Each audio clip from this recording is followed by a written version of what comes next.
Эфир, зефир. Так, где? Ага, вот.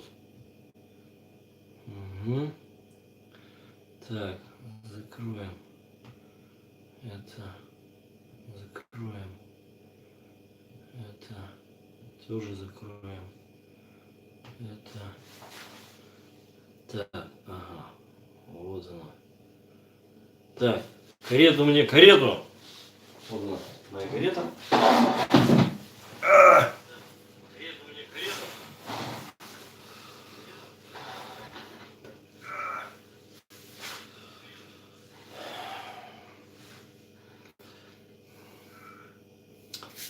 Так, ну что, где у нас тут чего? Где у нас тут чего? Так, интересные сообщения нет. Давайте все сообщения. Так, здравствуйте, всем привет, всем добрый вечер. Так, да, всем добрый вечер. У меня, как всегда, начало бегом.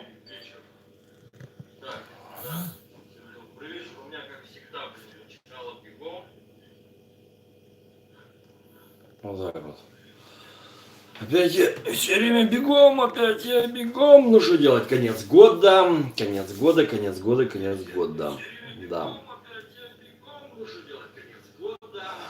Так, звук. Да, а то сам себя 2 раза слышу. Так, это шизофрению можно получить. Так. Сейчас. Что-то у меня, в Ютубе интересное происходит.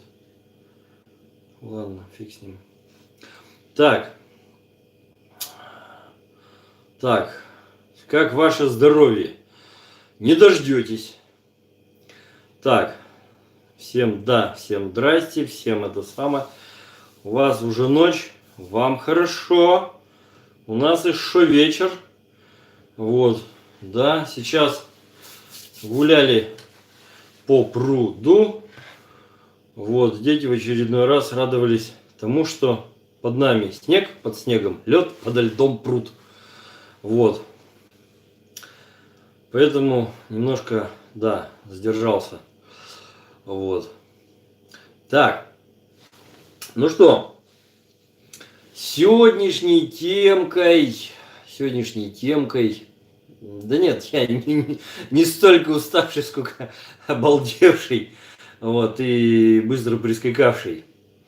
Так. Так. Николай, он в прямом эфире был. Тут я еще еду, а здесь я уже, значит, снова еду, но уже в лифте и так далее. Да. И все бегом, бегом, бегом. Сегодняшней темкой будет, скажем так, подведение итогов года. Извините, я не праздничный или не совсем праздничный. Что на себя? Намотать мишуру, что ли? Давайте намотаю на себе что-нибудь. Вот. Вот так. А так. Так, новогоднее? Так, почти новогоднее будет. Почти Дед Мороз. Так. В Перми 22 минус 7 градусов по Цельсию.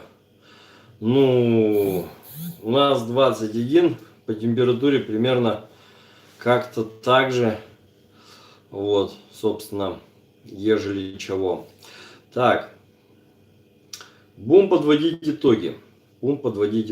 Смотрите, собственно, что у нас получается-то.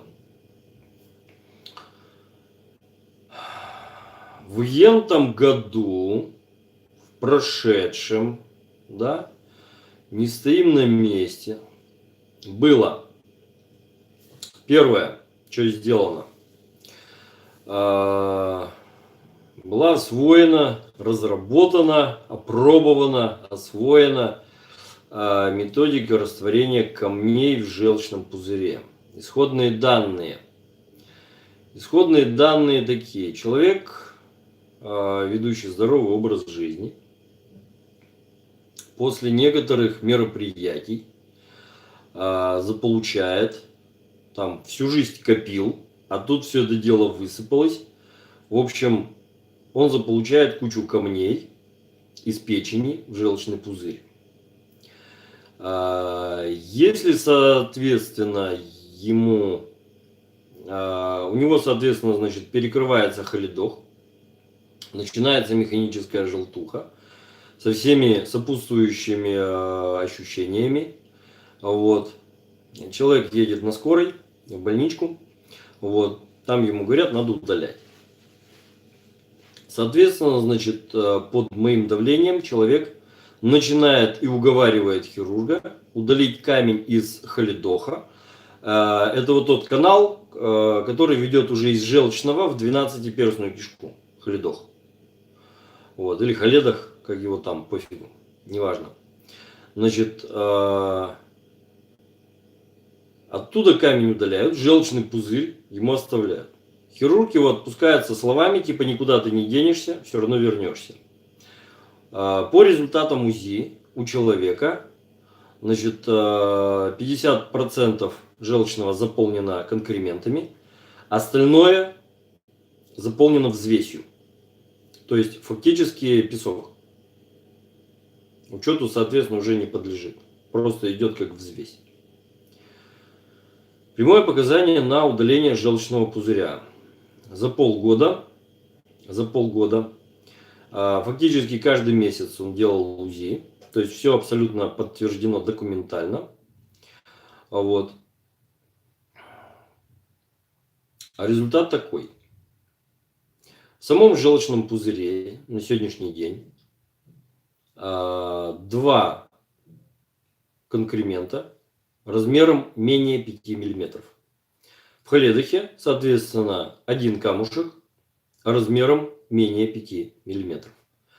Воспалительного процесса в желчном пузыре нет. Холедох, соответственно, проходим, слегка расширен, но проблем никаких человек не испытывает. Человек продолжает вести нормальный образ жизни, употребляет нормальную, естественную, ежедневную пищу, в том числе жирную пищу, в том числе сало. Вот. И при этом всем я вам могу так сказать, что сало сыграло немаловажную роль в растворении и выведении камней. Никаких механических, соответственно, методов не применялось. Использовалось то, что продается в аптеке и в ближайшем гастрономе. Все, ребят. Желчный пузырь человеку мы спасли. Вот. Понятно, да? Это при том, что несколько камней у него, как ему изначально сказали, там какие-то, в общем, с заизвествлением, в общем, эти камни считается, что они не растворяются, они не выводятся. Вот. И если они есть, там удаление желчного однозначно. На сегодняшний день, значит, камушки размером не более 5 мм, то есть в случае чего они сами могут выскочить. Таким вот, собственно, образом. Это, соответственно, раз. Второе. Достижение этого года. Все-таки до меня дошло. И экспериментально, значит, это было проверено и подтверждено, что причиной диабета, инсулинзависимого диабета, являются все-таки крупные гельминты, находящиеся в 12-перстной кишке. Вот. Соответственно, если этих гельминтов оттуда вывести, сахар падает. Все. При этом всем никакие аптечные средства не работают. Этих гельминтов не выводят. Вот. Таким вот, собственно, образом. Так что все это хозяйство, видимо, в следующем году буду оформлять, выкладывать в виде рецептов. Что, собственно, делать. Как-то так. Как-то так. Как всегда, получается таким образом, что методика лечения, она, что называется, парадоксальна. Вот. То есть вести такой образ жизни, как я, скажем так, вынуждал человека с проблемами с желчным, по мнению врачей, категорически нельзя. Тем не менее. Вот. Вести такой образ жизни, делать то, что, значит, делалось для выведения глистов снижения сахара, по мнению медиков, и вообще ЗОЖ нельзя. Вот. Тем не менее, это делалось и дало соответствующий результат. Понятно, да? Значит, это вот два основных, ребятки, достижения этого года. Значит, выводы этого года. ЗОЖ, во всяком случае, тот, который декларируется, на самом деле таковым не является. Кроме как названием. Здоровый образ жизни от представляемого и декларируемого сильно отличается. Причем очень сильно отличается. Что характерно. Вот таким вот образом, собственно. Вот таким вот образом, собственно. Как-то так. Вот.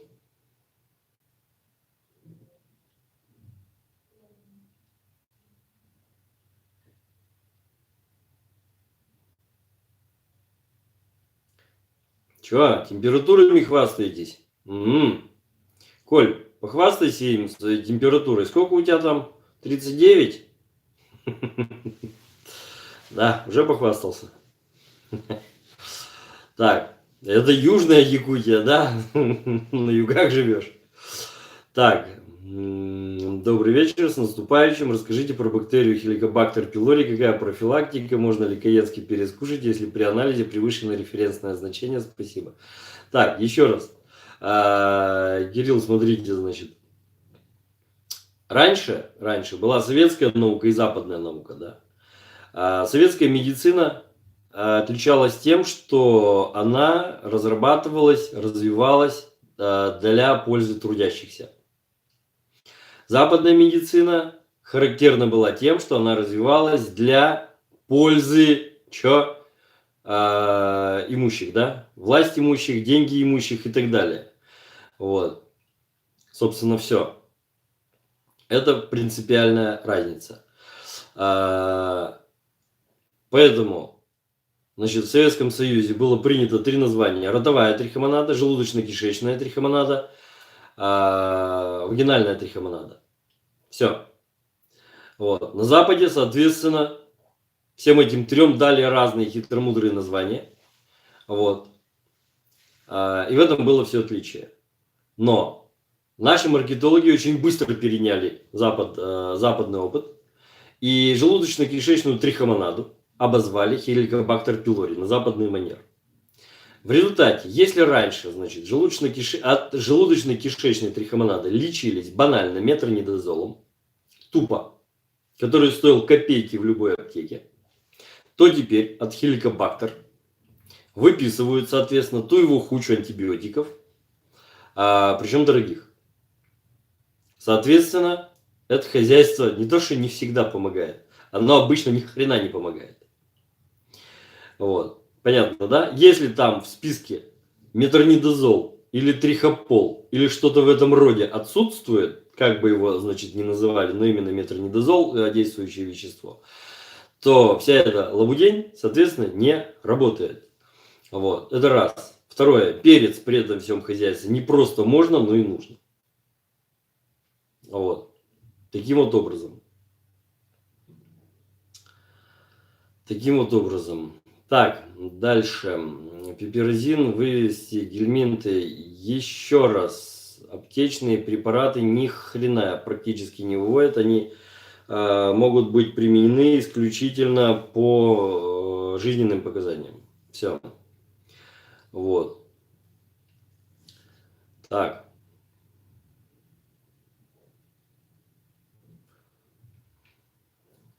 Так. Что у нас еще? Так. Да, всех с наступающим. Всех, всех, всех. Николаю, да. Коля, роди сына, да. И это самое. Абрам родил Якова, Яков родил, значит, еще кого-то. Вот этот еще кого-то родил, значит, еще кого-то. По результатам всего этого хозяйства вопрос, а при чем здесь женщины? Да. Что делать, если иногда шелушатся губы? Ну, во-первых, воду пить. Воды не хватает категорически. Губы не могут шелушиться. С них может слюна капать, но шелушиться, блин, они могут только в двух случаях. Первое, когда у вас нехватка воды, и второе, когда у вас герпес. Так.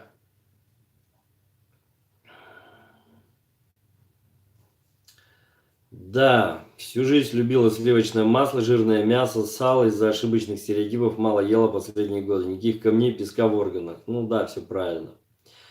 Так, аппендицит. Большинство случаев вызвано волосоглавом. Не обязательно волосоглавом, это может быть вызвано любыми гельминтами. Так, как поднять ферритин?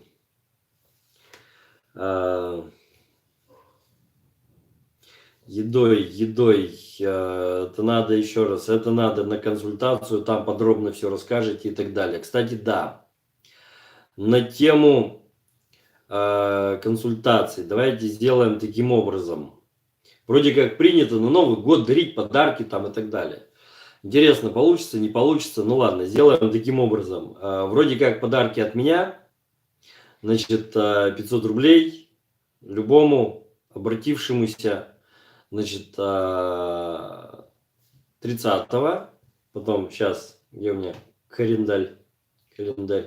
Так, да, 30-го, значит, 2-го, 3-го и 4-го. 10 человек, первые 10 человек, которые запишутся на консультацию на эти дни, соответственно, получают скидку 500 рублей. Консультация будет стоить не 3, а 2 500. Ясно, да? Вот. Таким образом. Ну, если это вообще кому-то интересно. Да. Записываться Николай сейчас поставит ссылку, где, значит, соответственно, записываться на сайте. Так. Едит или едат калия? Не принципиально, вообще пофигу. Так, и то, и другое хорошо. Сын принимает ферран, чуть-чуть больше месяца, умудрился заболеть, заболело горло, уже неделю болит, как это объяснить? Спасибо. Значит, вопросов, собственно, два. Вопрос первый. Где этот ферран брали? Значит, на каком ресурсе? У каких людей? Значит, второе. По какой причине этот ферран уже, по какой причине этот ферран вообще принимался? Потому что ферран просто так пить как бы смысла нет. От простуды он не лечит. Вот.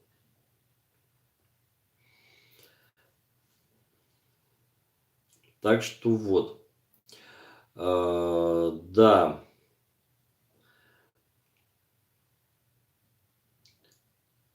Уважаемый Василий Андреевич, да, сделано немало, сил вам на будущее, будьте благословенны, всех-всех-всех с наступающим, Маша. И вас тоже с наступающим, Мария. Так, какой вид физической активности вы бы рекомендовали людям 40+ для поддержания в форме без сильной нагрузки на суставы? Минимум ходьба, значит, час-полтора ходьбы.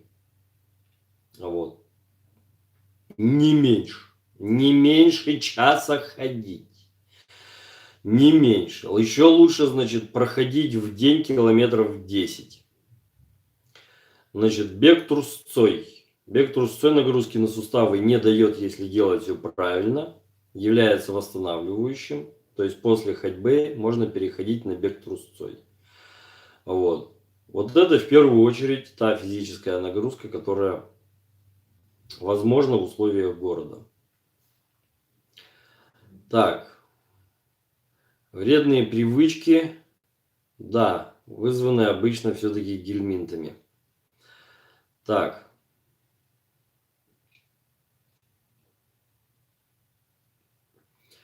В кале появилась кровь. Надо смотреть. Значит, с этим хозяйством надо поподробнее уже. Вот. Дело в том, что, значит, смотрите, вот как раз таки волосоглав, да, волосоглав, он характерен. Почему его так обозвали? Этот сволочь имеет характерную форму тела. Вот. И, соответственно, значит, передняя его часть, она выглядит именно как волос. Тонкая. Он этим пользуется, сволочь, когда чувствует, что его на выход попросили. Убедительно он протыкает. Он в состоянии проткнуть стенку кишечника, что, в общем-то, несложно. Стенка у нас кишечника очень нежная, тонкая.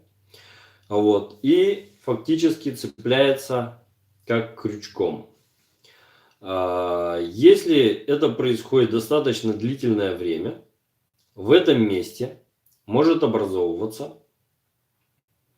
геморрой. Но, соответственно, геморройный не узел, как снаружи, да, бывает это хозяйство, а внутренний, который начинает выглядеть как мешочек с кровью. То есть, либо как прыщичек с кровью, либо как мешочек с кровью.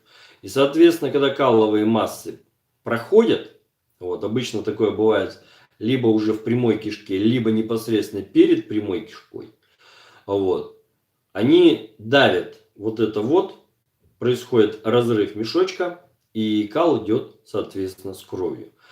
Причем крови может быть иногда достаточно много, особенно учитывая, что кровь у нас идеальный краситель, вот. Впечатление может быть аще сумасшедшего человека, что он там, у него все кровотечение через прямой задний проход. Вот. Понятно, да? Таким вот образом, собственно. Так что кого-то не добили, скорее всего. Вот. Так, действительно ли прием витамина D неэффективен без К2? Нет, не действительно. Так. Все больше людей становятся одиноки. Как вы думаете, как долго нашему обществу осталось жить психически здоровым? По статистике, в Канаде за последние 10 лет употребляемость антидепрессантов увеличилась на 240%. Ну, во-первых, еще раз говорю, в мире действует программа расчеловечивания, согласно которой разрушается в первую очередь институт семьи, идет уничтожение моральных, нравственных ценностей человечества. В результате, естественно, люди, которых начинают заставлять вести себя не как им говорит внутреннее правило, то бишь совесть, а так, как требует политкорректность, естественно, эти люди начнут испытывать дикий и не совсем понятный дискомфорт. Вот. Понятно, да? Вот. Естественно, в этом случае будут возникать проблемы с психикой, вот, со всеми отсюда вытекающими последствиями. Поэтому одно из двух. Вот эта программа расчеловечивания, я уже говорил, почему она, значит, введена. То есть задач-то, в общем-то, не так много. Задача первая – сократить численность населения. Вторая – заработать на этом хозяйстве.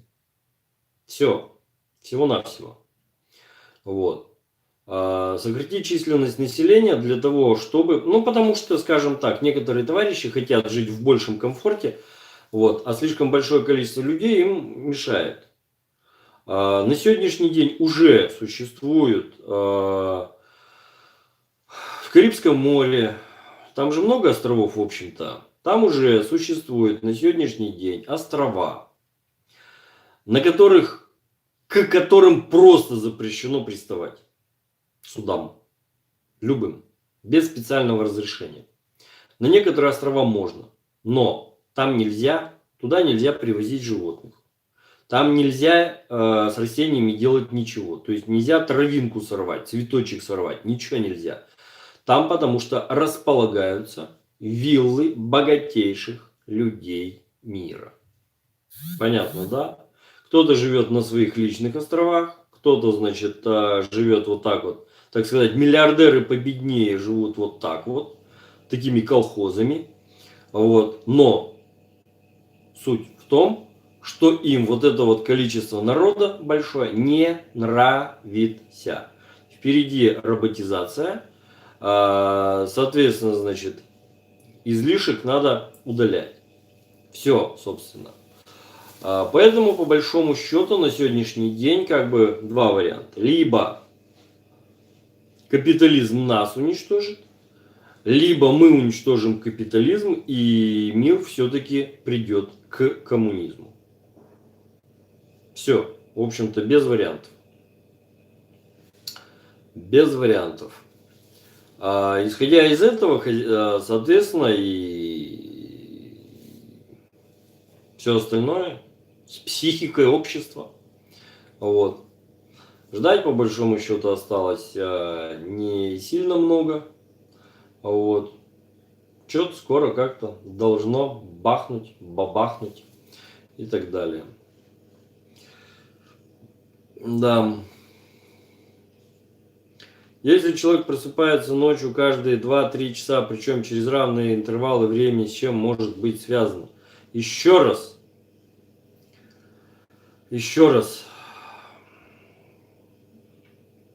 Это на консультацию. Я так ведь не скажу.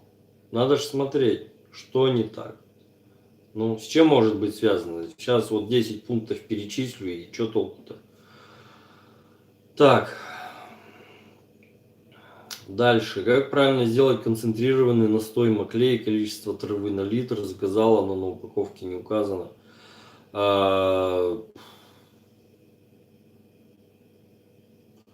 Во-первых, маклею надо заливать крутым кипятком, потом минут 20 держать на водяной бане. Вот. Потом, соответственно, все это хозяйство в термос и выдерживать там. Вот. Все это хозяйство должно быть крепким. Ну, например, на литр воды, где у меня тут литровая банка примерно.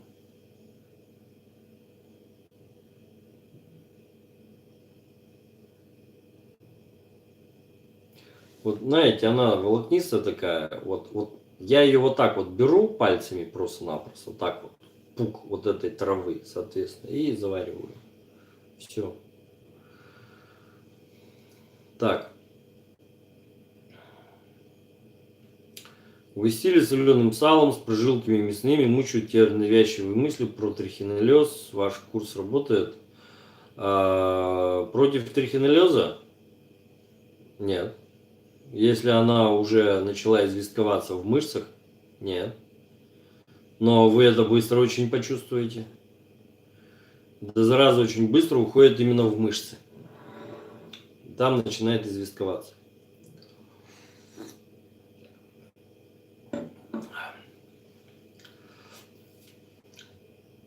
Сало соленое не опасно. Мясо иногда да. Но вроде с трихинеллезом у нас не так. Острая проблема стоит. Так.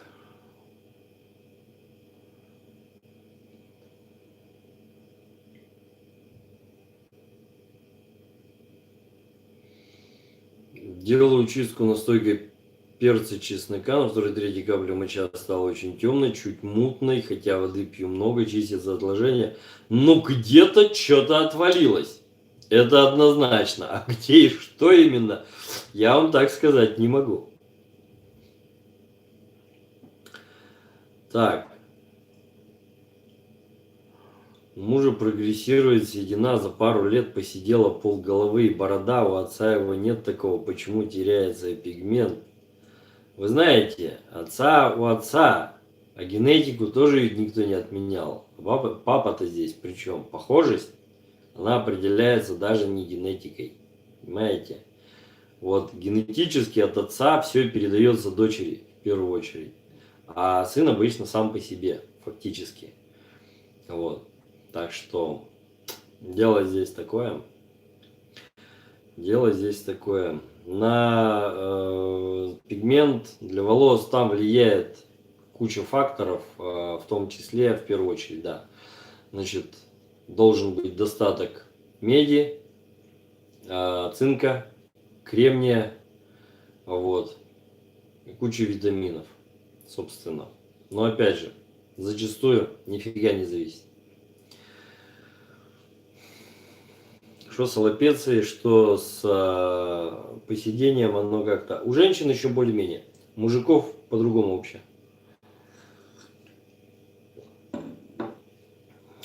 Так.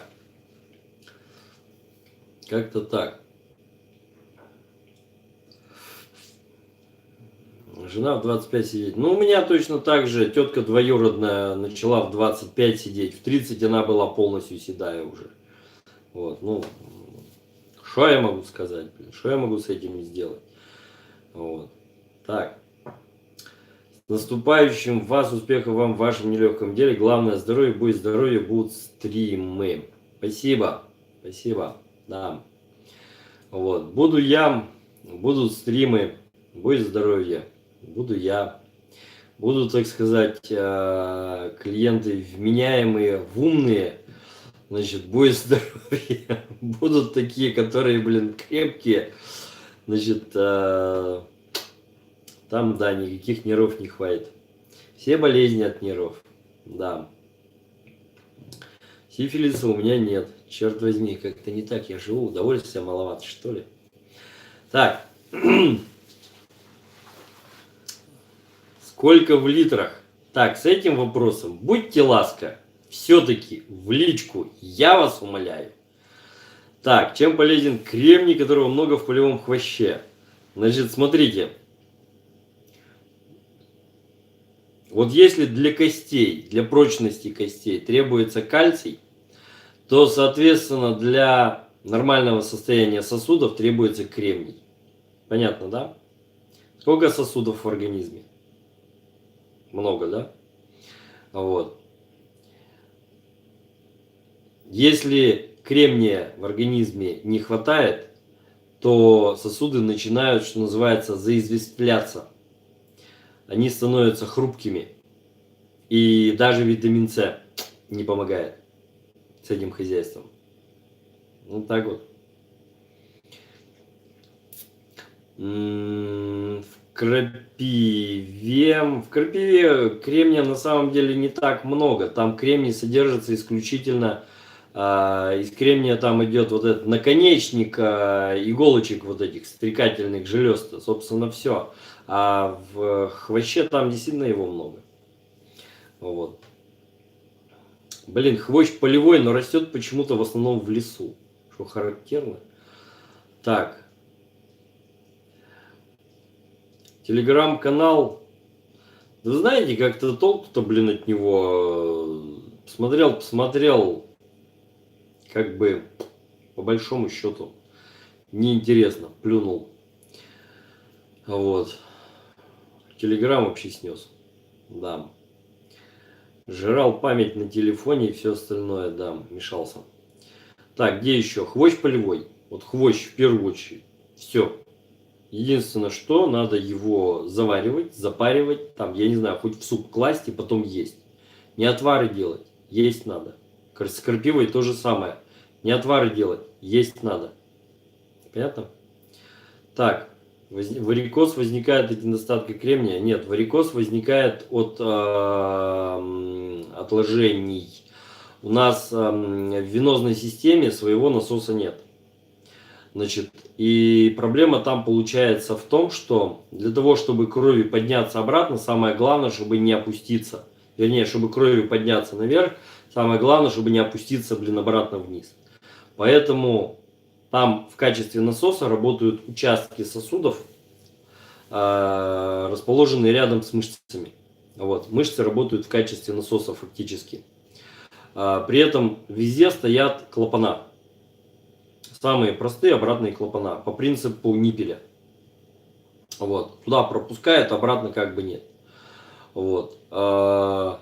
Но, если, соответственно, вот вы в курсе, наверное, да, у кого там велосипед был еще с ниппелем. Вот. Или автомобилисты, у кого, значит, там камерные шины были там с ниппелем и так далее. с резиночкой с этой. Если ниппель где-то что-то начал, мусор в общем попал, травить начало, да? Вот здесь точно такая же фигня. Как только начинаются отложения в венозной системе, мало того, что просто в венах, если эти отложения начинаются на клапана, клапана теряют герметичность. Все. Кровь начинает что? Давить. Уже не просто вот этот вот участок, да? Начинает давить весь вот этот вот водяной столб, что называется. Соответственно, именно поэтому в первую очередь начинается варикоз, то есть раздуваются вены, банально дает вот этот вот водяной столб. Гидравлика, элементарно. Вены раздуваются. Все дела. Понятно, да? Поэтому в первую очередь на ногах-то. Поэтому этому способствует стояние, длительное стояние на ногах. Поэтому, соответственно, требуется, чтобы этого не было. Во-первых, ходить, садиться, разминку делать, гимнастику делать, производственную, с приседаниями. Ходьба энергичная нужна.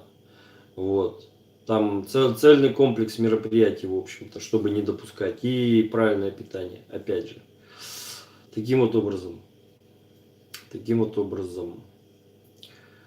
Ну, крапиву живьем в сыром виде есть не надо. Это, блин, удовольствие то еще будет.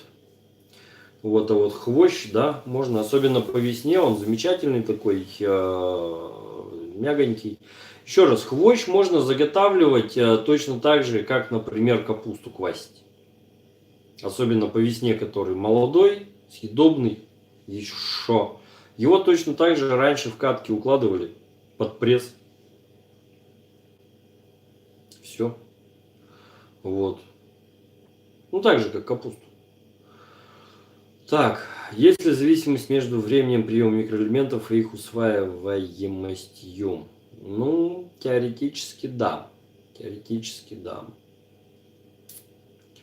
Но еще раз, у нас время приема микроэлементов примерно от 6 утра до 9 вечера. Вот в этот промежуток желудочно-кишечная система работает нормально, исправно. Все. Эта еда в это время должна перевариваться и усваиваться. Так. Ставим лайки, не стесняемся. Да стесняются, все стесняются. Все стесняются. Нет, не все стесняются. Давеча подарок пришел, да. Да. В понедельник еще один пойду подарок получать. Из Канады. Да.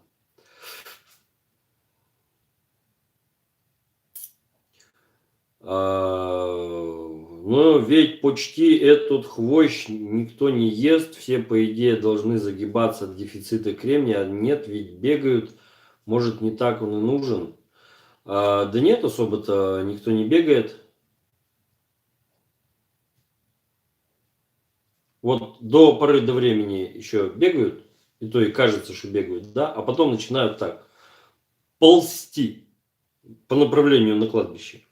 Все, собственно. Кремния на самом деле много достаточно в еде, вот, да, но еще раз, у людей обычно все-таки дефицит этого самого кремния. Да, он усваивается легко, содержится он много где, но тем не менее. По весне надо восполнять. Вот тогда, да, тогда начинаешь бегать, и это начинает ощущаться сразу. Так.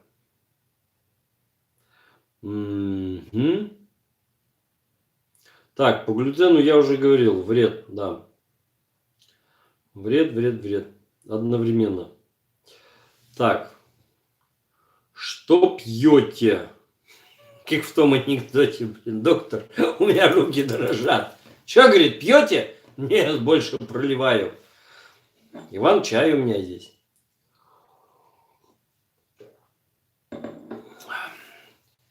Так. В еде есть, в макарошках нет. Понимаете, вот мясо вы едите когда, да? особенно говядину вы когда едите. Говядина чем хороша? Тем, что ее трудно очень обескровить все-таки полностью. Вот. Свинина сейчас идет вообще какая-то, я не знаю, она промытая, что ли, блин. Она не портится.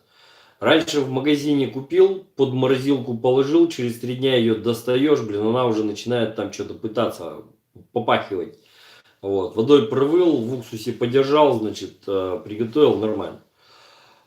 Сейчас неделю лежит под морозилкой, вообще никаких проблем. Даже, блин, мясом не пахнет. Ни в начале, ни потом, ничем не пахнет.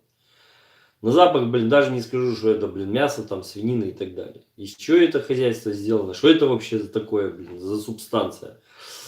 Уже даже до конца ты не понимаешь. Но, еще раз, самое оптимальное, да, идеальное питание для человека – это кровь. Свежая, парная, человеческая же кровь. Потому что содержит все абсолютно необходимое. Но вампиром стать легко, а перестать быть вампиром крайне сложно. Потому что организм у нас халявщик, он привыкает к хорошему мгновенно. Вот, а отучить будет достаточно сложно. Вот. Поэтому, еще раз, любая кровь, она содержит практически все необходимое. Мясо едите, значит есть. Растительную пищу едите, значит что-то поступает. Но, еще раз, вот смотришь на людей, кремний, достаточное количество, очень сильно влияет на мозг. Поэтому, с одной стороны, бегать они бегают, но все такие тупенькие такие, крепенькие такие, деревянненькие по пояс, сверху причем, обычно. Вот, полубуратины такие, да, но бегают. Мозг у нас не самый важный орган в организме, собственно, по мнению этого самого организма. Вот, самый важный орган у нас это печень, а мозг так-то, если что, по остаточному принципу вообще снабжается. Потому что без мозга выжить можно, без печени, ясно, да? Вот, так, где в РФ купить органические продукты? Вся животная продукция напичкана гормонами.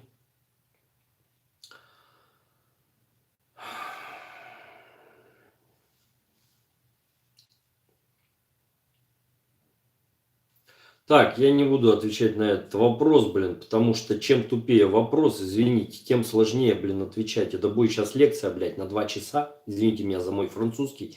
Мне уже надоело сдерживаться, честно говоря. Вот со всеми этими заявлениями, когда приходят, все, блин, просрали, все вот такое вот, ай, все вот это, вся вот напичкана гормонами, что есть, ничего не ешьте, повесьтесь и успокойтесь, блин. И всем окружающим тоже будет очень хорошо, блин, если вы перестанете истерить, блин, и портить окружающим нервы. Блин. Не ешьте, ничего не ешьте. Где купить в РФ, блин, органическую еду? Нигде не купить. Не только в РФ, по всему миру, блин, не купить. Ядрить, мадрить, блин, как уже надоели, блядь. А потом хотят еще, значит, что-то прийти и... Ребят, на Луну переселяйтесь, ну... На Марсе молдаване говорят, что-то уже построили, блин. Переселяйтесь туда. Там, говорят, можно поссать и картошечку выращивать на этом. Ёкарный бабай, блин, ну что за вопросы, блин? Честное слово, нахрен. Так.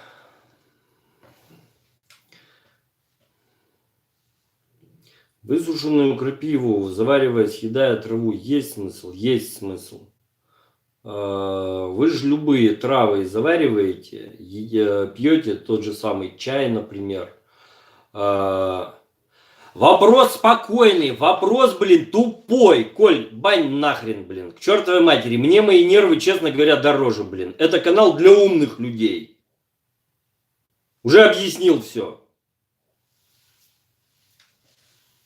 Твою мать, блин, ну сколько можно уже в конце-то концов, блин. В самом вопросе заложены все противоречия, блин. И мне вот это вот хозяйство надо теперь выковырнуть, блин, и разложить вот это вот все хозяйство это самое, да? Ну, потому что сам человек этого не понимает. Если все, блин, напичкано гормонами, то, соответственно, ничего нельзя купить без гормонов. Соответственно, это нигде нельзя сделать, если оно все напичкано. Если человек не понимает логику даже в пределах, блин, школьного курса, значит, человек...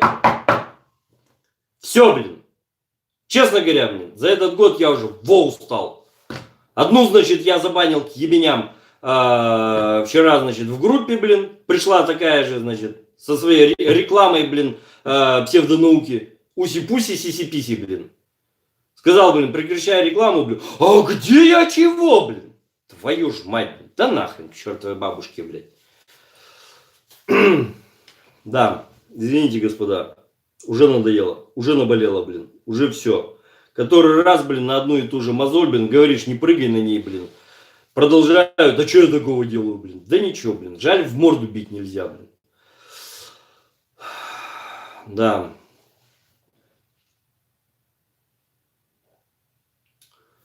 Так, в Магните нет, такого я не видел. Я покупаю это самое, магазин Солнце.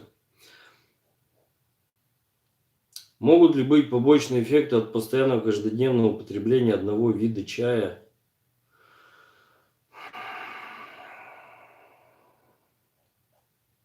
Уважаемый, вот, понимаете, есть такая хрень, если жрать одно и то же каждый день, оно вам становится что? Да, приедается, да? Тошнить от одного вида начинает.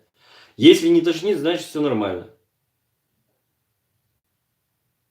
Вы можете каждый день жрать только макароны, блин, или только борщ, или каждый день только торт.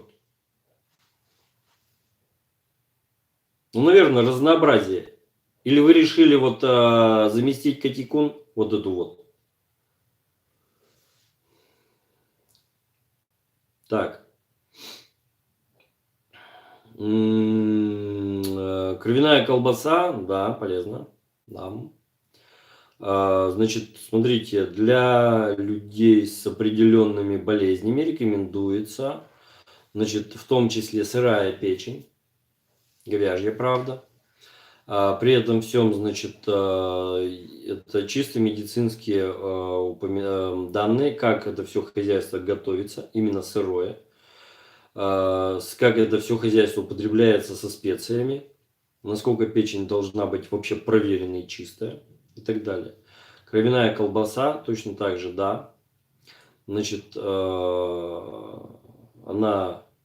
в том числе одно время рекомендовалась. Сейчас, правда, много аптечных препаратов и так далее, но тем не менее, да. Кровяная колбаса, она, да, она полезна. Так.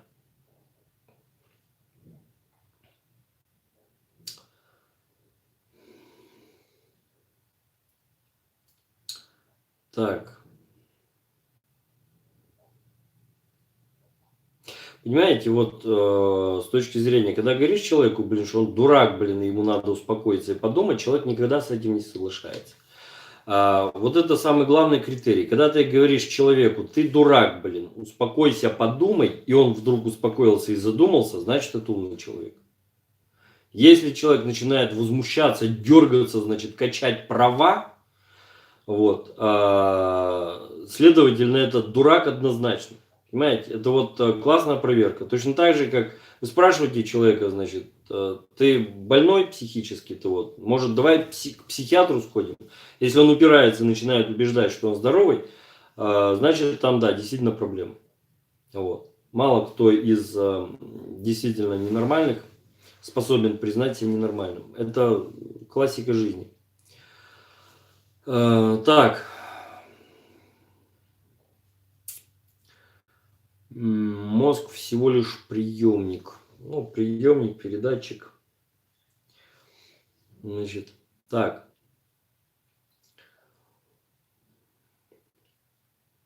Всего лишь, не всего лишь, но эта зараза потребляет до 50% всего. До 50% всего уходит мозгу. Во, блин, приемничек-то, передатчик-то. Жрет-то, зараза, сколько. Так. Купил каенский перец Санта-Мария, до этого покупал каяне в магазине, разница небо и земля. Который лучше-то? Так, как относитесь к лечебному голоданию, что использовать можно? По голоданию, да, Николай выложил, ага, спасибо. Так, таким образом, да, как-то так. Это все хозяйство, блин, как-то так. Да.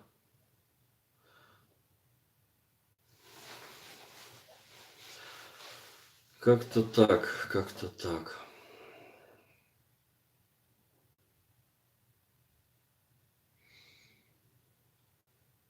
Прочитал статью, где пишете, что омегу-3 в капсулах из-за дороговизны можно заменить рыбьим жиром. Скажите, пожалуйста, качество не пострадает? Но это, собственно, одно и то же так-то. Из рыбьего жира омегу-3-то извлекают, в общем-то. Так, видно, как улыбаюсь? Нет, отсюда не видно. Так.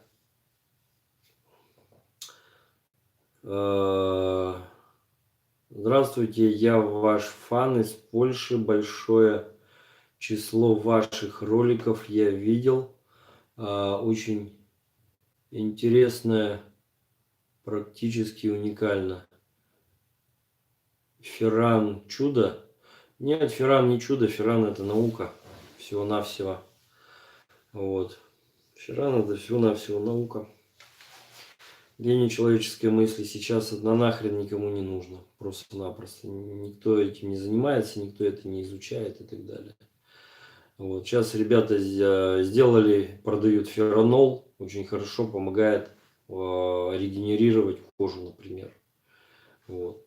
Изумительно. Там после ожогов, особенно после химических ожогов. Вот. Очень хорошо работает. Так. Можно услышать полную схему оздоровления, которую должен пройти человек? Ну, во-первых, человек не должен ничего пройти.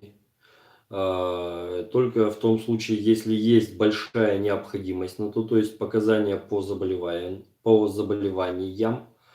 Вот. А так, дегельминтизация, по большому счету, она, да, нужна каждому и фактически ежегодно. Вот. Все остальное уже исходя из возраста и состояния здоровья. Все. Так, я на рынке покупаю каенский перец. Очень хорошо. Значит, лучше Санта-Мария, конечно. Вот правда ощущение, что раньше ел кирпичный порошок. Так я что и говорю. Это именно, что все вот так вот говорят, что да, блин, вот это перец, а это кирпичная пыль, сколько бы она не стоила. Да, это есть такая штука, действительно. Так.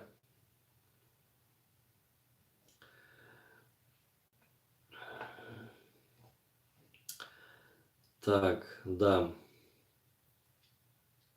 Похоже, сегодня рекордов не будет, выглядите уставшим от нас, балбесов. Ну, ой, все-таки конец года, ребятки, как-никак. Последняя неделя-полторы, да, у меня была достаточно интересная, веселая такая. Вот. И консультации шли по 2 штуки в день минимум. Вот, каждый день. При том, что приходилось всех убирать с начала дня. Вот, потому что там были определенные работы с документами, да. Вот. Почему-то до сих пор, блин, не могут ничего сделать, вот прям вот без присутствия человека. Вот надо вот ехать, стоять в очередях, сдавать документы, получать документы, чтобы что-то там как-то оформили, да.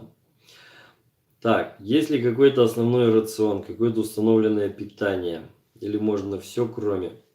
Основной рацион, ну да, за основу берете либо корейскую пищу, вот, либо, соответственно, кавказскую, то есть пряности, специи, много, зелень, мясо, соусы и так далее.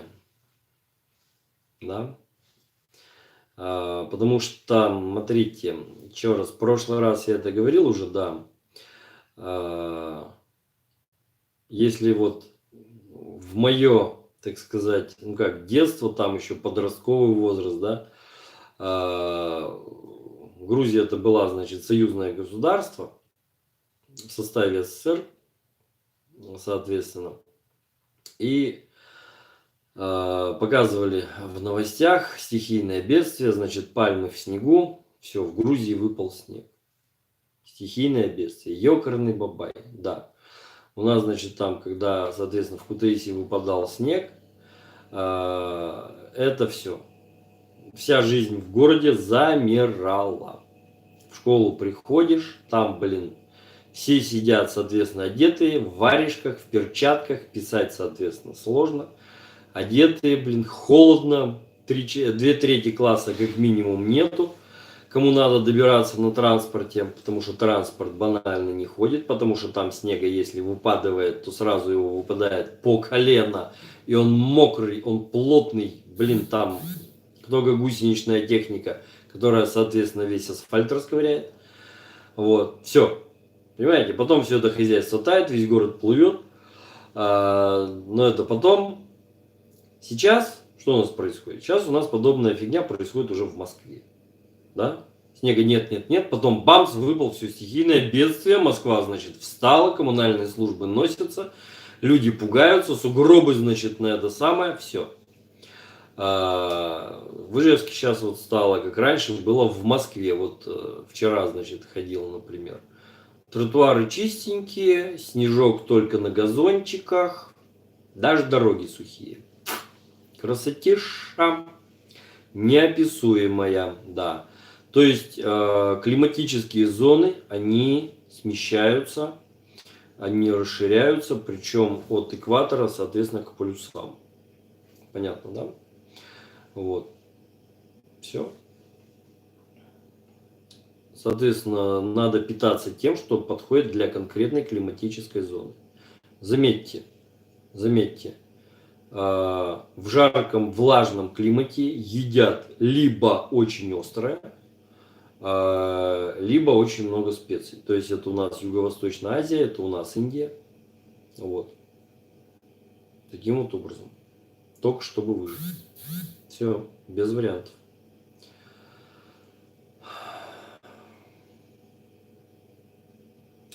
Так, бюрократия. Ну, наверное, не искоренится, но во всяком случае уже что-то как-то, куда-то что-то как-то движется. Уже просто позвонили, сказали, вы вот тут написали, а нам еще фотографии надо. Я говорю, что, все сначала начинать? Да нет, говорит, просто занесите. Вот туда-то, в такой-то кабинет, собственно, и все. Да, но до конца, думаю, да, она не искоренится. Так. Есть ли принципиальная разница между диагнозами закрытый перелом головки левой лучевой кости без смещения и закрытый перелом так, венечного отростка левой локтевой кости?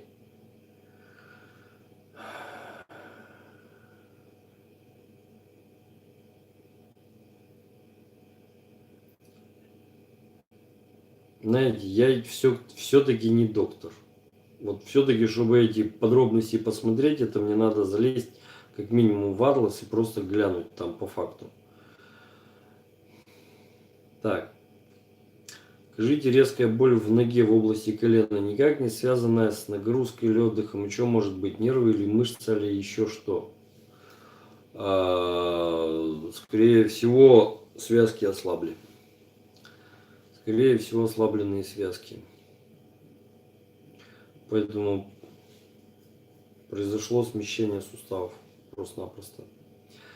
Так.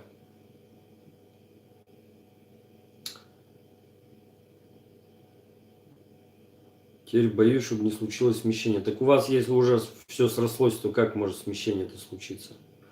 Так, как вы считаете, безопасно ли удалять родинку на спине? Вроде не сильно беспокоит, но иногда мешает. Врач осматривал, сказал ничего серьезного, поэтому удаление по желанию. Ну, если так, то так. Мне же отсюда не видно. Вообще, ребят, сложно делать иногда аборт по телефону. Грубо говоря, так-то. У меня ж никаких данных нет. Врач смотрел, ему-то как минимум виднее. Он ее как минимум вживую видел. Вот.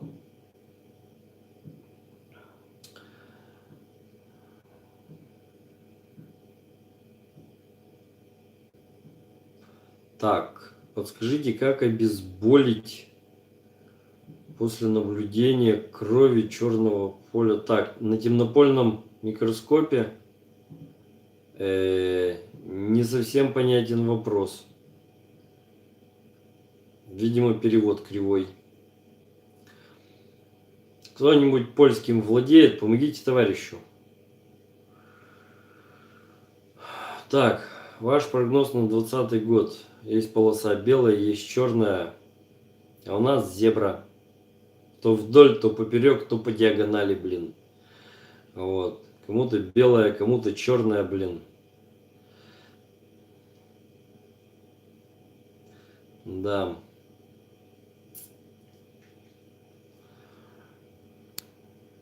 Прогноз на новый 2020 год. Вы знаете, ребят, честно говоря, даже прогноз сделать не могу. Не знаю, что будет. Просто непредсказуемо.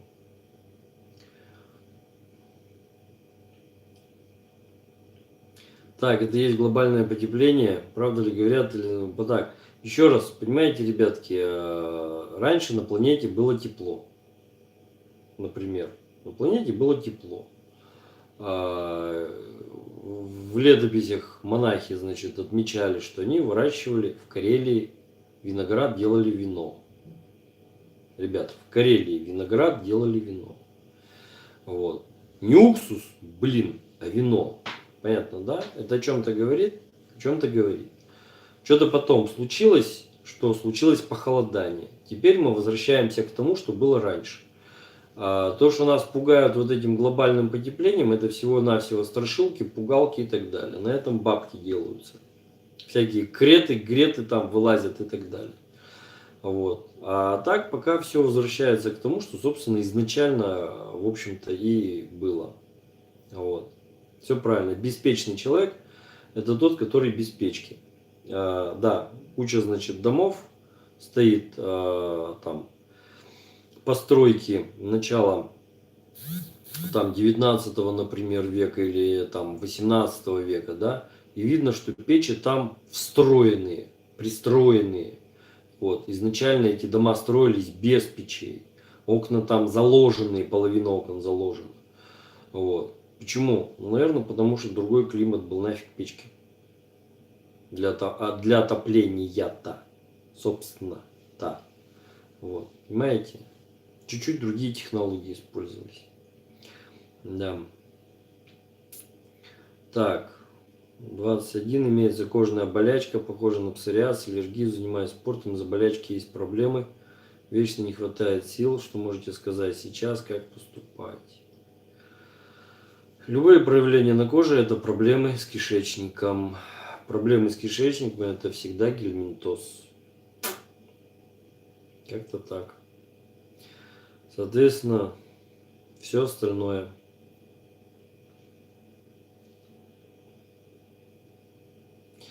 Что на этих бананах ползать начнет? Ну, ничего страшного. Были бы бананы, вот, а потом, собственно, то, что на них будет ползать, то тоже будут есть. Точно так же, как в Юго-Восточной Азии, собственно. Особенно с такой экономической ситуацией, как сейчас, блин. Да, скоро будем есть все, что ползает. Понимаете, так и будет у нас. Все, что ползает, все мясо, что просто в чай упало, это витамины. Да. Так, сейчас говорят не на или в, а из Украины, извиняйте, да, бананов немає. Бананів немає. Угу. Так, можно ли брать закваску, делать курунгу из домашнего коровьего молока? Значит, вот делать простоквашу из курунги на коровьем молоке можно. Но лучше делать нормальную простоквашу на нормальном коровьем молоке. Вот. Курунга, да, в качестве закваски подходит хорошо. Так. Аппендикс удалили. Так, вы говорили, он отвечает за выработку микрофлоры. Теперь нужно постоянно принимать бифидолактобактерии. Бифидолакта не нужно, лучше всего курунгу.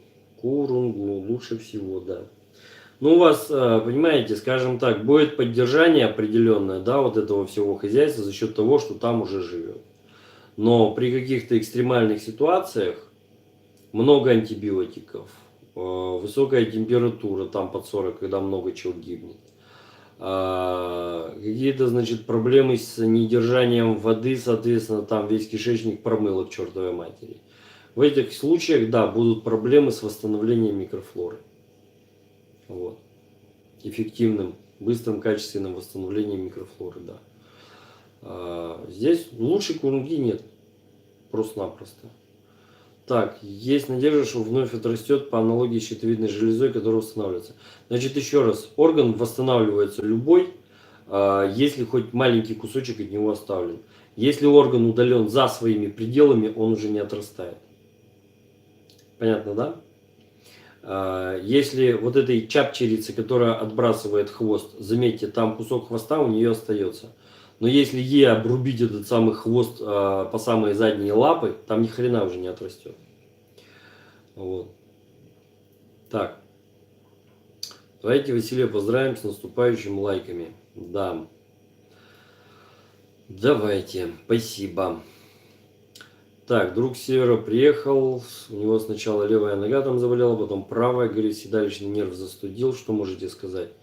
Может седалищный нерв, может спина. Сейчас я ничего не скажу, надо разговаривать, смотреть, что у него там, как оно болит, что именно болит, когда болит, как оно болит и так далее. Вот. Аборт по телефону делать сложно. Так, разбираетесь ли вы в радиотехнике хотя бы на любительском уровне? На любительском, да. То есть, что такое радиоприемник, я знаю. Покрутить ручки настройки могу. На этом, собственно, все. К сожалению. Вот. К сожалению.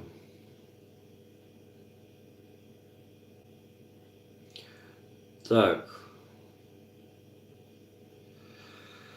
Здравствуйте, у меня через вертильный перелом бедренной кости сделали остеосинтез. Можно ли мне сидеть на стуле, ведь при этом идет поперечная нагрузка на кость? На стуле сидеть можно, а вот на колени сажать, соответственно, уже никого не нужно. Особенно на эту самую бедренную кость, и чтобы там все это дело еще и скакало. Понятно, да? Вот. Когда вы сидите на стуле, у вас такой нагрузки там нет. Так, после принятия душа тело чешется. Что можно предпринять? Что-то с водой или с кожей? Ну, скорее всего, с водой. Скорее всего, с водой. Вот.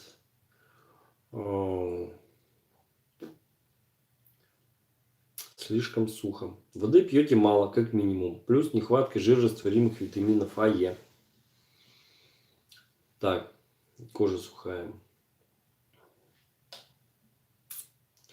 Посоветовал знакомый лецитин. Через неделю узнал, что у нее вырезали желчный. Получается, он ей еще полезнее. Да сейчас он ей уже, ну так, собственно, для печени, для мозгов.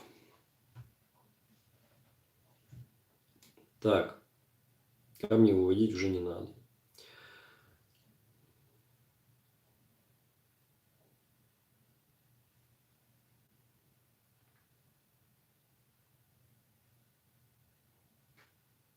Так, услышал, что паразиты в кишечнике, значит еще курс по выводу отходов. А есть необходимость или где узнать, как определиться с витаминами, минералами, еще полезных веществ, как научиться их применять. Так, не совсем понял. Значит, еще раз, да, для выведения гельминтов курс дегельминтизация. Для выведения, соответственно, отходов, что называется, чистка печени, чистка почек, кишечника, это детоксикация. Все остальное это курс биотической терапии, но там желательно все-таки, скажем так, иметь определенное заболевание. Вот, потому что просто так смысла нет, просто так проще всего корректировать непосредственно рационным питанием. Вот. В рационе питания надо ориентироваться на корейскую или кавказскую кухню. Вот. Таким образом. Не надо смотреть, ребят, таблицы. Понимаете, таблицы, они это именно что справочный материал, и к жизни он мало применим на самом деле. Надо есть то, что хочется, в первую очередь. Ну, там, окромя некоторых продуктов, которые точно говорят о том, что это там для глистов, это хотят глисты и так далее. Вот, собственно. Когда вы едите то, что требуется, но при этом вы имеете глистов, то вас, соответственно, объедают, причем вы даже не можете точно сказать, как именно вас объедают. Когда вы убираете глистов, вот тогда практически все, что вы съедаете, оно поступает непосредственно в организм, в кровь, не просто в кишечник, а в кровь. Вот тогда интенсивность восстановления организма резко увеличивается, повышается и так далее. Вот в чем дело. Поэтому витамины витаминами, но они нужны по большому счету тогда, когда у вас какие-то состояния, в общем-то, болезненные. Вот. А так лучше всего изначально питанием все это хозяйство корректировать. Изначально лучше всего питанием. Так.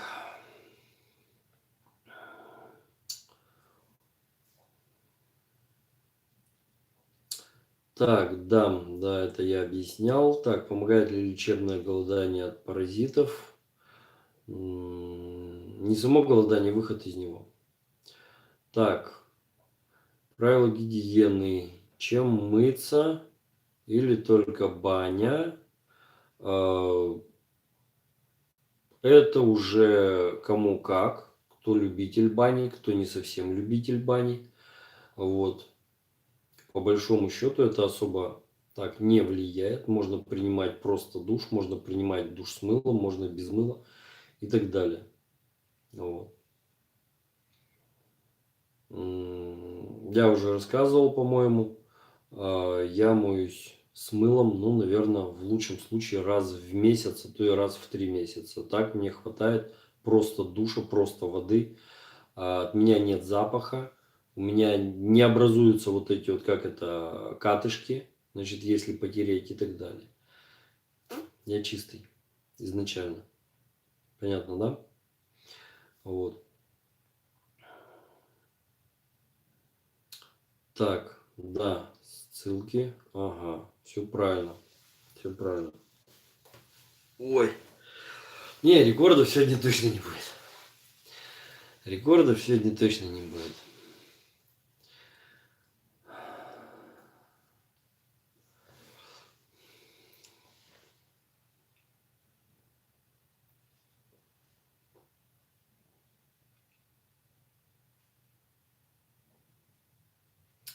Так, если я пройду дегельминтизацию, те, с кем я живу, нет, то это совсем бессмысленно. Но это не совсем бессмысленно все-таки, не совсем. Но вот общий рацион питания как поддерживать, вопрос отдельный. Все-таки семья это должен быть цельный организм, вот, с едиными интересами общими. Да. Перелом лодыжки прооперировали, нога отекает, что делать? Где знаки препинания? Лодыжка, не знаю. Лодыжка через Ж знаю. Лодыжка через Ш не знаю. Где здрасте? Где все остальное, блин? Ёкарный бабай. Ну что ж вы, блин, меня... Я вам что, гуглил, что ли? Так, при выходе из голодания вроде как соки, потом пюрешки, как заодно паразитов-то полюбить? Ну так они вот этих самых соков-то и не любят. В том-то все дело, что они как раз вот этих самых соков-то и не любят. Там хотя бы, ну дней 10 хотя бы, да, голодаете. Уже выходите с голодания, значит, после 10 дней, ну хотя бы вот на зеленых соках. Берете просто там лук зеленый, да, сельдерей, укроп, петрушку, еще какую-нибудь зелень сочную. Все это хозяйство давите, соки пьете. Вот. Летом вообще изумительно. Яблочный сок, он изначально противогельминтный. Сок подорожника, вообще замечательная штука. Вот. И на этом вот все. Из вас, блин, там столько посыпется уже. Понимаете?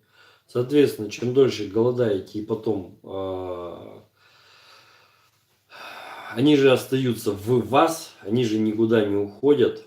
Вот. А когда вы их начинаете вот этим кормить, они начинают дохнуть либо сбегать. Все. Да. Как их потом не заводить? Да никак. Они сами заводятся. Вы же дышите. Вы же не можете ходить все время в респираторе. Вот.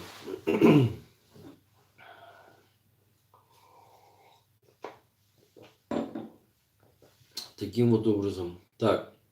80 человек смотрят. 4 человека задают вопросы. Остальные, значит, шоу наблюдают. Так. 45 лайков. Угу. Еще 35 человек, значит, считают, что все происходящее полная фигня. Так. Сколько их будет, это не страшно. Значит, страшно, блин, какие там иногда выходят. А иногда там, да, реально змеи. Вот.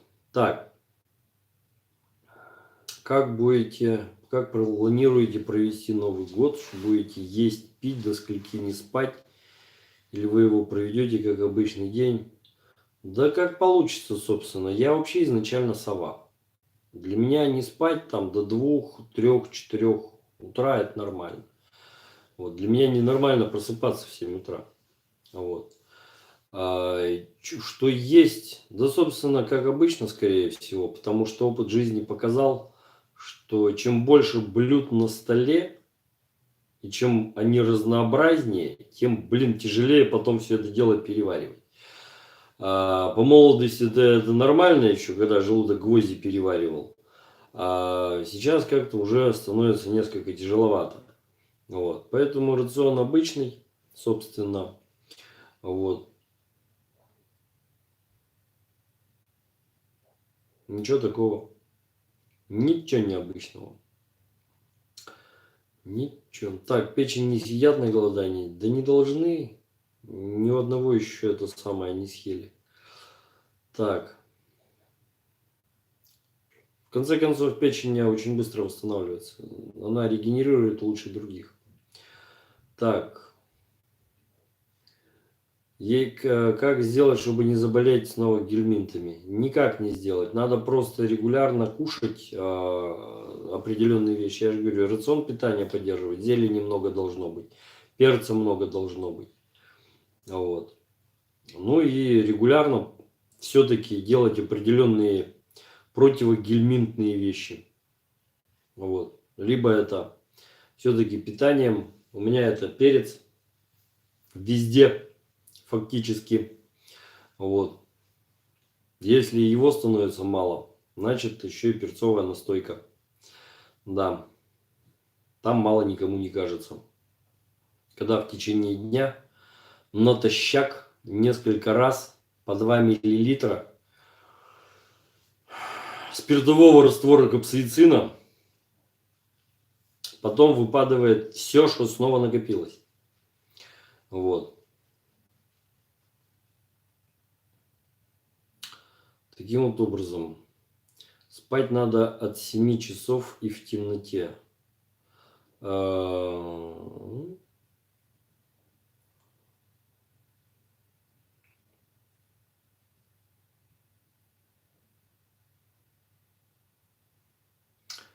Так.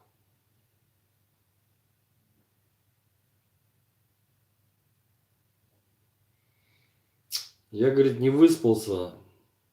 Почему? Да, говорит, спать лег около 2. Вот, говорит, в следующий раз ложись возле 1, тогда выспишься. Вот. Вот это правило, да, работает. Так, как вы относитесь к рекомендациям Дринской Не знаю, никак не отношусь. Первый раз слышу. Никотиновая кислота у нас вырабатывается в организме. У нас 3 источника никотиновой кислоты. Значит, вырабатывается в кишечнике, синтезируется раз микрофлорой. Второй источник синтезируется во время физических нагрузок в мышцах. Третий источник, соответственно, пища, растительная пища. Если выполнять второе и третье, зачем их жрать-то постоянно? Вот. Так, можно ли излечить венерологическое заболевание без антибиотиков? Может быть и можно, но я бы так не рисковал. С этими вещами лучше не затягивать. Потому что это все-таки настоящая инфекция уже всерьез. И лучше ее добивать, пока эта сволочь не укоренилась. Так, дегельминтизацию, детоксикацию можно всем. Насчет противопаразитарной как? Можно всем, но если есть именно что серьезные проблемы. Если нет серьезных проблем, соответственно, я ее просто вам не продам. Все. А зачем оно вам? Вот. К теме сна, правила, рекомендации. Да нет никаких особых правил, рекомендаций. Спать надо, да, спать надо в темноте. Ночью, соответственно, желательно все-таки спать. Вот. Любить надо днем. Лучшее время для любви это, соответственно, либо с 9 до 10 утра, либо после обеда. Вот. А ночью надо, да, ночью надо спать. Что может свидетельствовать черная мокрота с легких? Не знаю, надо смотреть, надо разговаривать, надо понять, как человек жил до того, чем занимался. Вот. И что сейчас происходит. И в конечном итоге отправлять его на флюорографию. А там поглядим. Так, частые травмы это карма. Частые травмы, скорее всего, это не карма. Это, скорее всего, нарушение координации. А вот нарушение координации зачастую очень сильно, напрямую практически связано с повышенным сахаром.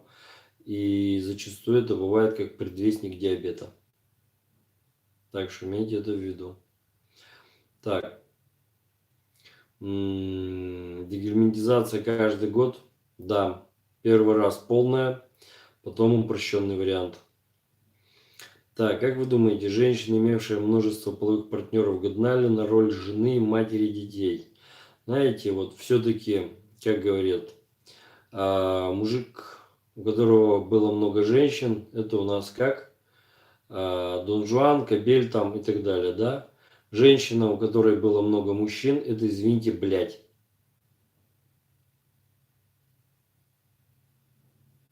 Честно говоря, мне, блин, вот, ну, я брезглив. Я, с одной стороны, не брезглив, вот, потому что в казарме эти вещи, блин, у меня отшибли полностью. Вот. А с другой стороны, я брезглив. Как, блин, с ней целоваться, а? А как потом она этими губами будет детей целовать, а?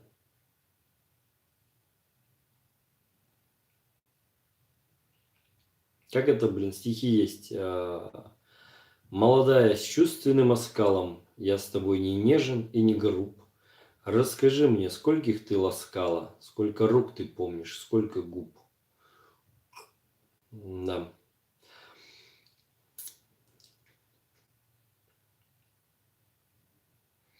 Добрый вечер, тетя содрала родинку на ноге, прошло несколько месяцев, сейчас в больнице в онкологии, что может быть как в минусе, как в плюсе?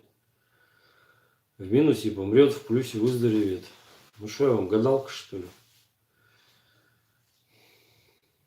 Так. Проводили эксперимент по поводу того, как спать или не спать. Оказывается, если человек не видит солнца, не смотрит на часы и прочее, через некоторое время цикл бодрствования сна становится 34-36 часов.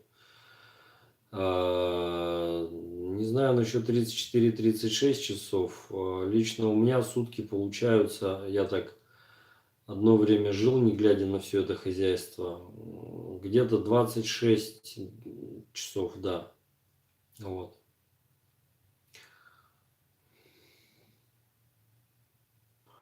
И потом, значит, очень сильно все зависит от степени нагрузки днем. Смотря чем занимался. Когда работал на стройке, у меня был замечательный 24-часовой цикл. Во! Да. Лучше бы, конечно, был 25-часовой, чтобы было дополнительное время для поспать. А так ухайдокивался так, что, блин, бодрствовать, ну, совсем дополнительно не хотелось. Так, расскажите про перец, где его лучше брать, как готовить настойку. Так, это все хозяйство у меня, в общем-то, на сайте. Пожалуйста, заходите, читайте. Так, подскажите срок хранения спиртовых настоек. Если не на свету, если в темноте, герметично, вечно. За некоторым исключением. Осиновая настойка, например, вечно не хранится, там почему-то начинает вырабатываться ацетон. Вот, да. Так.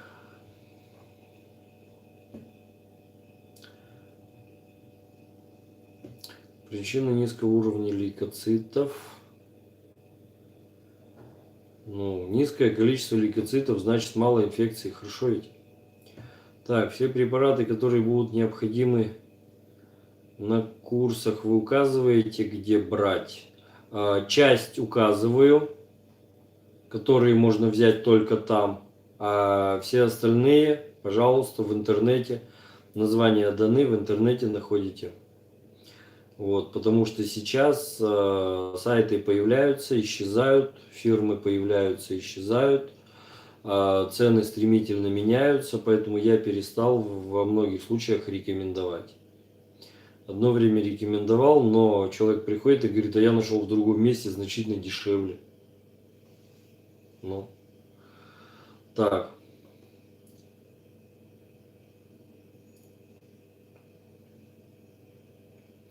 У курящих никотиновая кислота из выкуренных сигарет поступает, в том числе да. В том числе да. Так. Ну, да, я голодал 10 дней, до 10 килограмм веса как не бывало, после веса восстановился. Да, так и бывает. Так, режущая боль в области сердца, боишься дышать, проходит через несколько секунд или минут, что это может быть? Скорее всего, защемление в грудном отделе. Это надо идти к нормальному мануальщику. Так, никотин, никотиновая кислота не путается. Никотиновая кислота происходит из окиси никотина. Вот. Школьный курс химии. Имеем вещество какое-либо, сжигаем его, получаем окись этого самого вещества. Соответственно, если мы эту окись смешиваем с водой, мы получаем кислоту этого вещества. Ну, ребят, все ж просто, что вы в самом деле. Вот. Так, здравствуйте, Василий Андреевич. Может ли курение отрицательно влиять на развитие гельминтов в легких? Да. Какие положительные эффекты есть? Стоит ли вообще курить? Значит, специально курить все-таки не стоит. Не стоит. Понимаете, здесь штука такая. Одно теряешь, другое находишь, одно находишь, другое теряешь, блин. Вы получаете психологическую зависимость. Вот.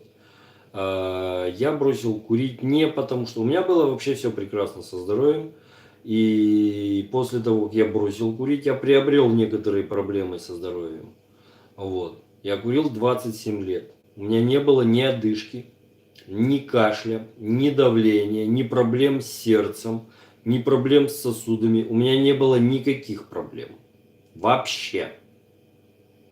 До тех пор, пока я не бросил курить. Понятно, да? Но бросил я курить именно потому, что вот эта вот зависимость от сигарет несколько напрягала.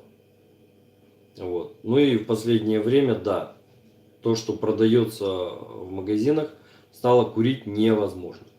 Все.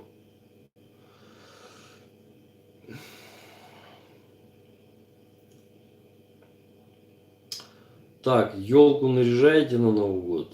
Да. Так, на ваш взгляд, те, которые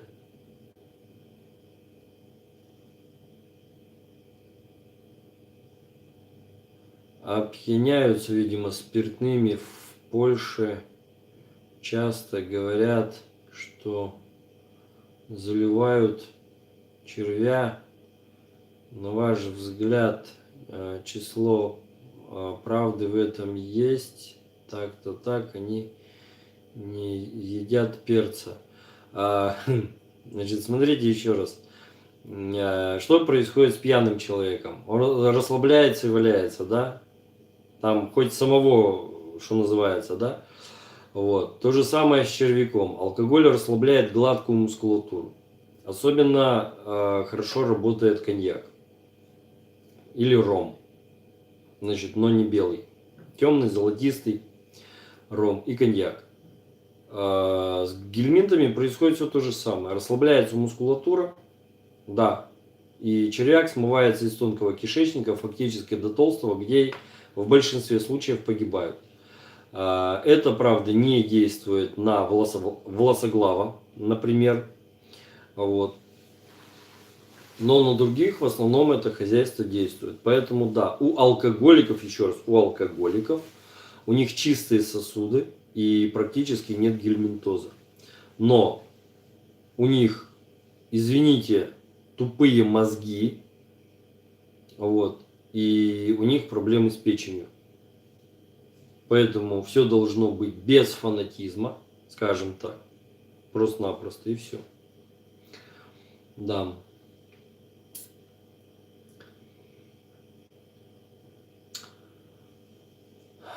Так. Угу. Так. Кто-то уже празднует. Кому-то уже хорошо. Так.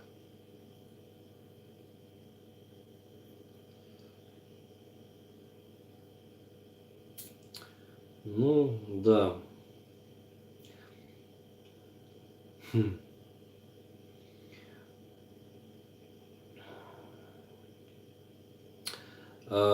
Есть информация, что сейчас состав табака совсем не тот, что раньше.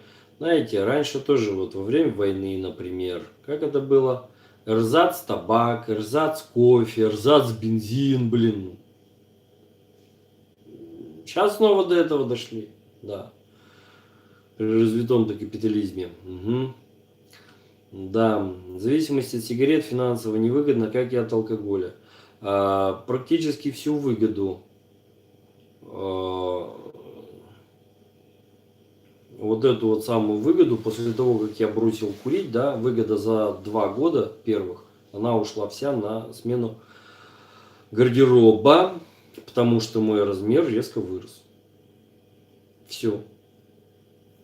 Очень просто.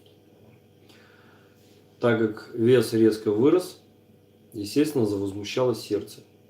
Пришлось тоже им заниматься. Вот. И так далее. Первоцвет весенний. Содержание витамина С. Как добыть оттуда, в каком виде?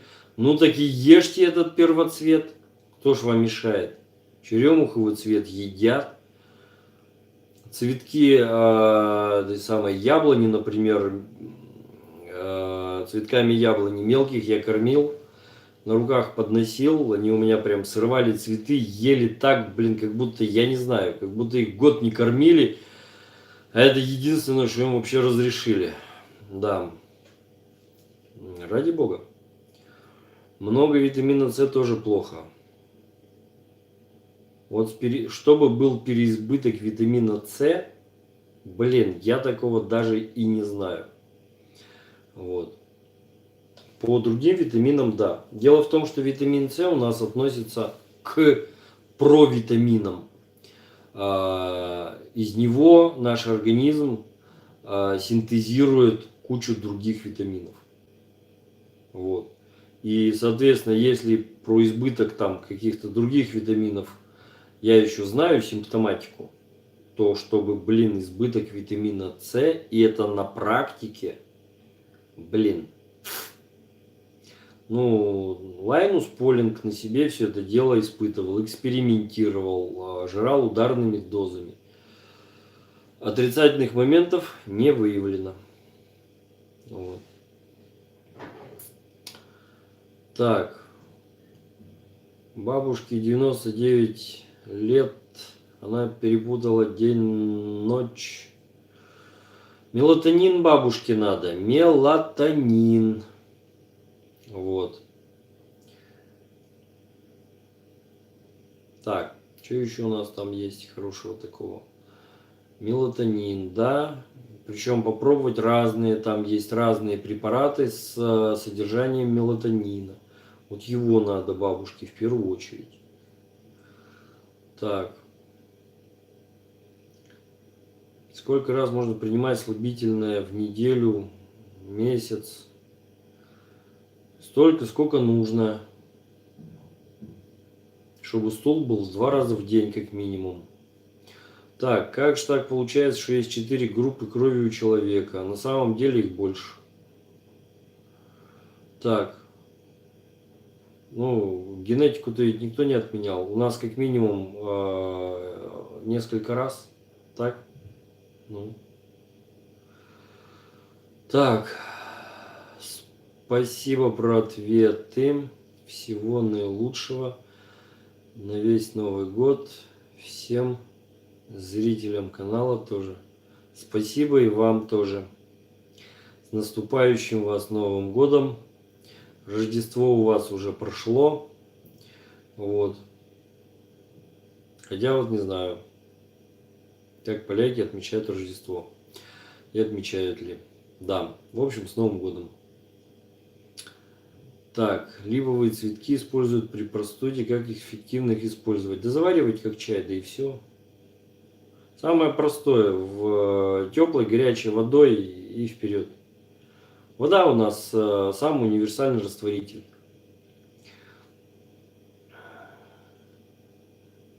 Так, у сестры на УЗИ показала на печени водянистые кисты. Предвестие асцита очень даже может быть. Зачем отвар овса-то?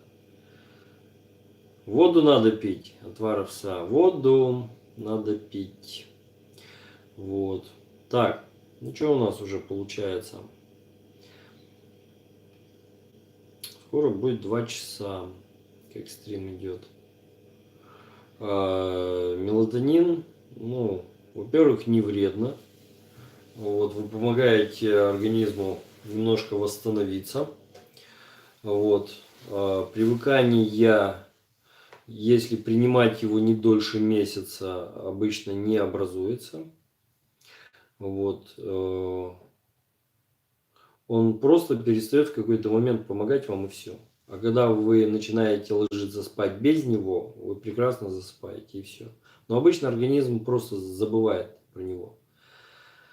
Так, какую воду пить? Чистую, артезианскую. Вот, вода из аквафора, блин. Если брать фильтры, то, ребят, берите фильтры обратного осмоса. Только нормальные, а не ту гадость, которая продается. Вот. Это самое лучшее. Самый лучший вариант. Так. Как-то так. Ну что, наверное, будем потихонечку заканчивать. Вот.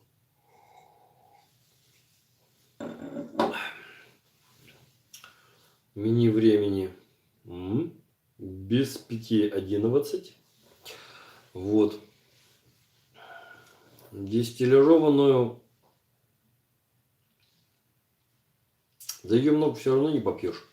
И не всем она на вкус нравится. Вот, да. Вас тоже с наступающим Новым годом. Всем добра, всем здоровья, всем ума. Будьте умнее. Будете умнее, будете здоровее и богаче. Значит, всем любви, счастья. Что человек хочет больше всего? Человек больше всего, любой человек, хочет, чтобы его любили. Поэтому любви всем. Вот. Удачи, везения, мозгов, здоровья. Всем пока. Встретимся в новом году. Ну, кроме тех, кто ко мне все-таки еще успеет записаться, да, на консультацию. Всем пока.